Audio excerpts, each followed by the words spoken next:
বৃহস্পতিবার বিকেলে তেহরান থেকে ১৫০ যাত্রী নিয়ে লেবাননের রাজধানী বৈরুতের উদ্দেশ্যে সিরিয়ার আকাশসীমা অতিক্রম করছিল ইরানের মাহান এয়ারের একটি বোয়িং 747 বিমান। আচমকা যাত্রীবাহী বিমানটিকে ধাওয়া করে দুটি মার্কিন F-15 যুদ্ধ বিমান।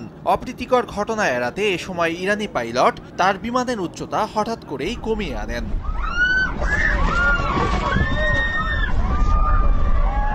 এতে আতঙ্কিত হয়ে পড়েন যাত্রীরা। বিমানের মধ্যে শুরু হয় চিৎকার। আহত হন বেশ কয়েকজন যাত্রী। বিমানের মধ্যেই তাদের দেওয়া হয় প্রাথমিক চিকিৎসা। আমি নিজেই একটি কালো বিমান দেখেছি। এরপরই আমাদের বিমানটি ভারসাম্য হারিয়ে ফেলে।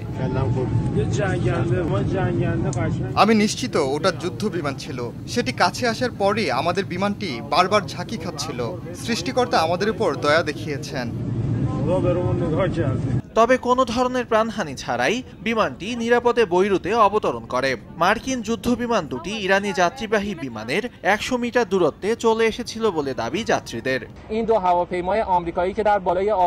আমি ওই বিমানেই ছিলাম। যখন আমরা সিরিয়ার দামেস্ক অতিক্রম করছিলাম, তখনই দুটি মার্কিন যুদ্ধ বিমান প্রায় ১০০ মিটার কাছাকাছি চলে আসে। কিন্তু আমাদের বিমানটি আন্তর্জাতিক ফ্লাইট করিডোরেই ছিল। পাইলটকে ধন্যবাদ, তিনি আমাদের জীবন বাঁচিয়েছেন। এ ঘটনার পরই তাৎক্ষণিক প্রতিক্রিয়া জানায় ইরান। দেশটির পররাষ্ট্র মন্ত্রণালয়ের মুখপাত্র আব্বাস মুসাফি এক বিবৃতিতে হুঁশিয়ার করে বলেন, বিমান ধাওয়ার ঘটনার পুরো দায় যুক্তরাষ্ট্রের। ওয়াশিংটনের বিরুদ্ধে রাজনৈতিক এবং আইনগত ব্যবস্থা নেওয়া হবে বলে সতর্ক করেন তিনি। ইরানের অভিযোগ, ইসরায়েলের মদদেই এ ঘটনা ঘটিয়েছে যুক্তরাষ্ট্র। তবে ইরানের অভিযোগ প্রত্যাখ্যান করেছে যুক্তরাষ্ট্র।